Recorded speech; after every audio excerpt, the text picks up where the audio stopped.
Hey you all, so my name is Eric Moore II, and I am just going to give you guys a rundown of my documentary. Long story short, this event happened when I was about 16, 17 years old, and I'm 25 now, so this happened when I was a sophomore in high school, and I basically lost basketball and sports in general to a neck injury. I broke my neck in a basketball game, and so looking back at that, I don't want to dwell on the past, but I feel like this was a calling for me to, tell my story. And a lot of my friends, when I met up with them this past summer, they were just telling me, man, you should write a documentary, you should write a book, a journal, something about this. I mean, I feel like this is a true testament. So I took some time and thought about it, and I just want to give a shout out to Paul Radiker. He's the video specialist behind the scenes. So thank you, Paul. I do appreciate it. And I also want to give a shout out to AJ Rose. He was the interview guy that was basically devoted his time to me to interview me and give me some questions. So I really do appreciate that. So thank you, AJ. You're going to be a wonderful journalist one day. I truly do believe that. I also want to thank my family. So I have my mom, my dad, and my two brothers and my sister. So Erica is out in New Mexico. She's a senior, and I know how busy someone's senior year can be on top of being a student athlete. So thank you all the way out from New Mexico, Albuquerque. Shout out to the Lobos. So thank you for devoting your time. And then Bryce, thank you for devoting your time being a Western Michigan Bronco and being up in Kalamazoo. I know this season has been tough for you as well, but keep your head up and keep doing your thing. And then my little brother, he's in the school business in Kelly, so shout out to you brains on that. Keep up the good work, and thank you for devoting all you guys' time. My mom and dad, they're forever busy, so and I love them so much. So thank you for doing this documentary for me.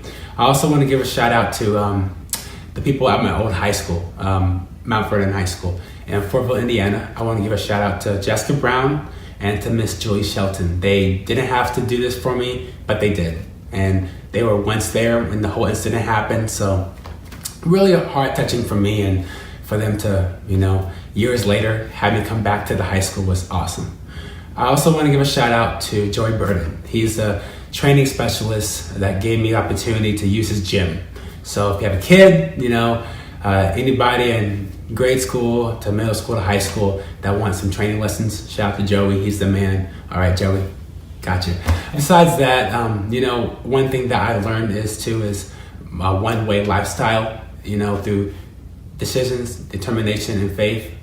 The only way is up. So please look at this, view it. It's a project that I spent hours and hours on, and it's beautiful. So I hope you all like it as well. You don't have to view it. You don't even have to care about it. But it's a personal project that I wanted to give out to show you, at the end of the day is never have your head low, always have your head high.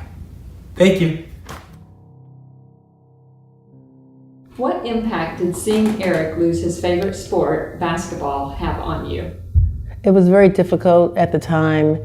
Eric and his dad put a lot of time into practicing basketball, the sport. Eric was actually known for his three-point shot. So it was difficult to know that that was taken away in a matter of seconds during a basketball game. They say Eric is a mama's boy, so what are some hobbies you both share? That is so true. Eric and I have fun doing a lot of things. One of the things that we enjoy the most would be going to concerts with some of our favorite bands, and then the other thing, we like to walk our dogs together and work out together, and also cook together. As the oldest, what kind of an example does Eric set for his siblings? Eric has been amazing. You could not have asked for a better older sibling. Eric carries himself very well. He protects his younger sister and younger brothers. He just has never caused us any problems, my husband and I. I can truly say that we've been blessed to have him. I call him a young man, an old man's soul. He really spent a lot of time with my parents, my dad, so Eric has a lot of old spirit in him. So he's just been really a great kid for his brothers and sister. All right, so my name is Eric Moore II. We're here at Mount Vernon High School, home of the Marauders. All right, so first I want to show you the Hoosier Heritage Conference. We have Delta, Greenfield Central, us, of course, then we have Newcastle, which this has changed because when I've been in school, but this is the gym. This is where I played for about 2 years throughout high school. This is actually really new. This is remodeled and everything. So just looking around right now, just getting goosebumps because like all this is new. We had an older floor. Being on this court right now, it's goosebumps because I mean, my goodness, like I used to, get the ball right here, make a play right here and go down the lane right here, so I mean, just to see all this change over the years, it's crazy. I mean, I graduated in 2012, so it's 2018 now. 6 years later, like, it's just crazy on how much change we've had here at Mount Vernon. I'm gonna show you the spot where I actually got injured at. I basically had drained a three, big night, first game on varsity. My mom and dad, I just see them walking down the alley right there. And I'm just like, hitting my three, running, and looking at my mom and dad like, oh my goodness. The next play, I went over here on the top of the key, had a screen, came off the screen. My man was stuck in the screen. The other defender hedged. And so I saw a clear lane. So went into the lane, went in for a layup, and the guy somewhat undercut me, and I fell down hard.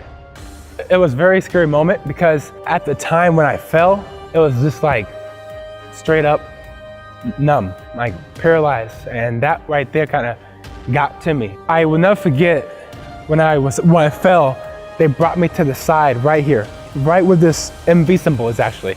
And I was just laying somewhat kind of like this.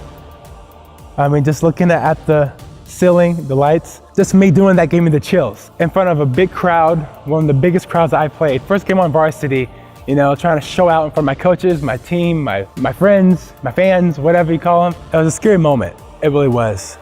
Would they say play your last game or play a game like it's your last? I know seniors go to college, not everybody plays D1, D2, D3, but at age 16, 17, I was only a sophomore. Getting interest from Penn University, some other little mid-major schools, and just to see that basketball was taken away from me at an early age, that really hurt me. It got me down, got me really down, that I just lost a sport that I loved. It is what it is. I mean, one door closes, another one opens up. So that's how I looked at it. I had great support from my teammates, Steve, Coach Lynch, the varsity team, the JV, the freshmen, the whole community. The next couple weeks, we had a rival game against New Pal. That was when I got back from the hospital after the 19 days from rehab. Still was feeling a little bit of my nerves, but got my feeling back. And it was just a total blessing. I really just kind of came back at the right moment because we were playing New Palestine at New Pal, and they gave me a standing ovation. And I was just like, wow, thank you. And these are people that hate us because we're rivals. So we don't like New Pal, they don't like Mount Vernon. But for me to really get the love and the support, quick story of a 7-year-old girl walking up to me saying, hey, you were in my prayers. Like that broke me down from the moment that right here, when I was just laying like this, looking at the ceiling of just what can I do? How can I get up?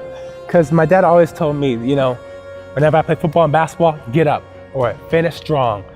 Never be the last one. Those things to carry on in life in different aspects. The girl, when she came up to me, that gave me hope, and to see that the communities around us, the county, the whole Hancock County was supportive to me. But this is my high school, Mount Vernon High School, and I love this place. This place will forever be home to me. So hopefully if I'm still in Indiana in a couple more years, and my career-wise and family-wise, I'll probably have my kids come to Mount Vernon. But I really appreciate this school, the athletic directors, all that teachers, all the prayers. To this day, this is what makes me who I am, what pushes me, because I could be paralyzed in a wheelchair, but yet I'm walking and blessed. Welcome to my home, forever my home. So my favorite memory with me and Eric from high school would be just the car rides, going to school and going home, just getting to know each other, actually on a higher level really, and I think we got closer from that, and just talking about high school, and also us being in high school together, helps too. I think Eric's injury with his neck kind of impacted me on just basically pushing through and never giving up, and just I saw how inspiring basketball was towards him, so it kind of rubbed it off on me. I'm proud to say Eric, my big brother, because he's very positive, nice, encouraging, just anything you can ask for, really, like a great brother, basically. I think what makes me who I am is I'm a kind, considerate person. I'll go the extra mile for someone.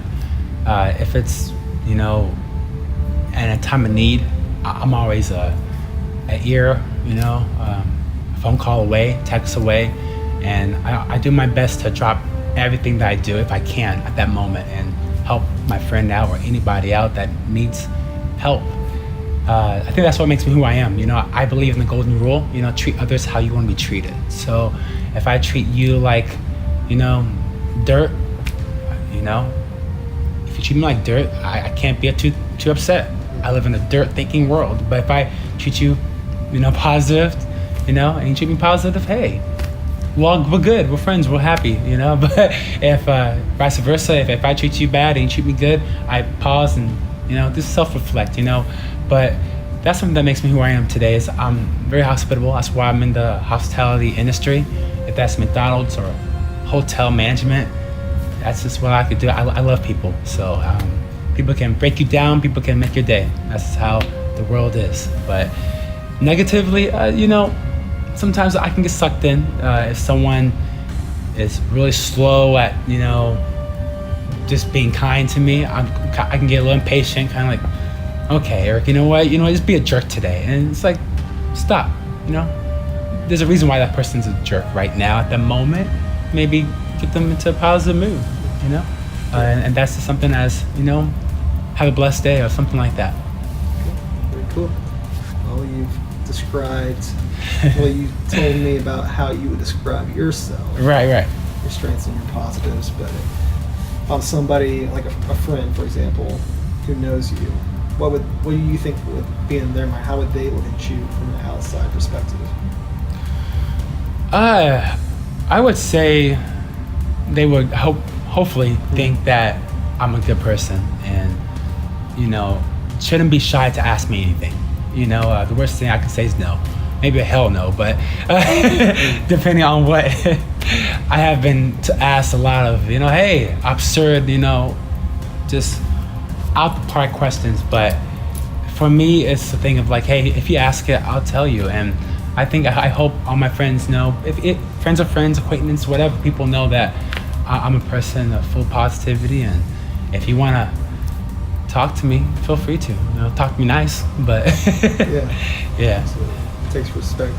To give respect, you have to earn respect. That's so true. My name is Brandon Moore. I'm the youngest of the 4 siblings. What are some ways Eric supported you in high school as an athlete? I'll probably say he was always there for my games, and definitely was cheering me on, even like when my parents couldn't come.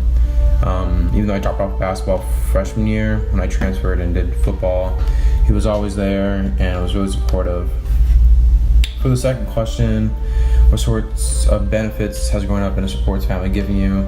I would say a lot, because going through recruiting right now, a lot of people are very intrigued with the fact that I used to be a student athlete, and it sometimes becomes like the center of conversation.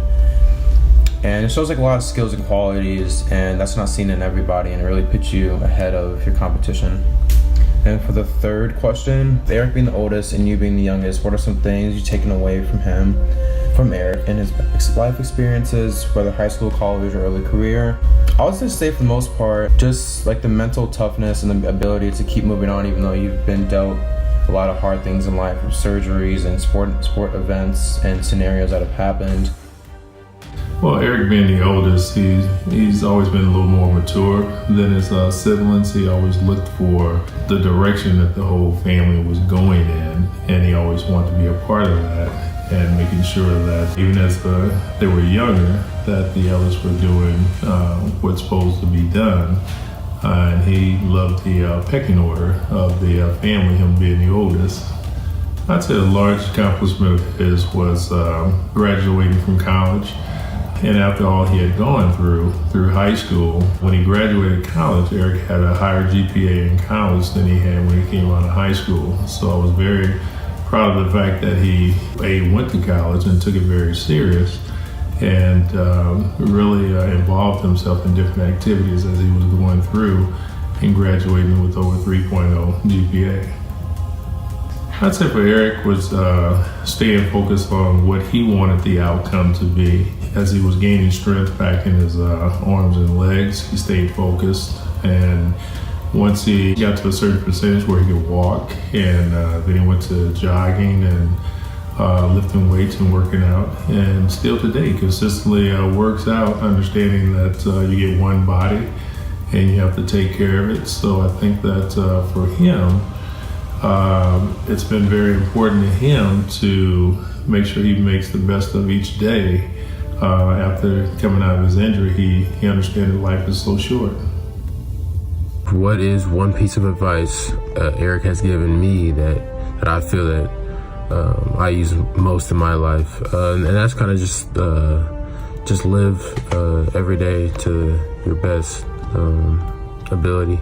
Pretty much just maximize your day, and just don't take things for granted, because things can be taken away from you quickly, and you just never know when things can happen in life, but you just gotta keep on going. What affected Eric's neck injury have on me and how I view sports? I would just say every time I step onto the court, I try to give it my all. I try to play hard, because kind of like the previous question, you just never know when there can be an adjustment in life, or where something is thrown at you. So it's just how you react to it, and just really just go out there and just leave it all on the court, or whatever sport you're playing. What does One Way Lifestyle clothing mean to me? It means a lot. Kind of when Eric had his neck injury, I always kind of thought, like one way, because that's kind of the way he's going. After his having been in the hospital for 2 weeks, the doctor's telling you you're not going to be able to walk, things like that, and then you start getting feeling back in your legs, things like that, and then he's back to where he's at, back to normal, back to playing ball. He's a normal person. So getting back to him feeling like himself, that's a long process. But I would just say, that's just something that's kind of always stuck with me there. And then when I had my injury, I was able to kind of put that thought into action, because I had more time on my hands, so I was able to put that into clothing, and just kind of make it an inspirational clothing line. I feel like that's what separates me, or the brand, really, from other things. It's an inspirational clothing line, regardless of the situation, where you're from, what you're going through, with decision, determination, and faith, the only way is up. So whatever you're trying to do, you're trying to go up in it. Whether it's for me right now, it's school basketball. For Eric, it's hotels and work and things like that. Erica, basketball, school, Brandon, since we're all in school, that's the kind of things that we're kind of focusing on right now. But I would just say, it means a lot. And it's just really an inspirational clothing brand. And it's just you're just trying to go up in whatever you're trying to do in life.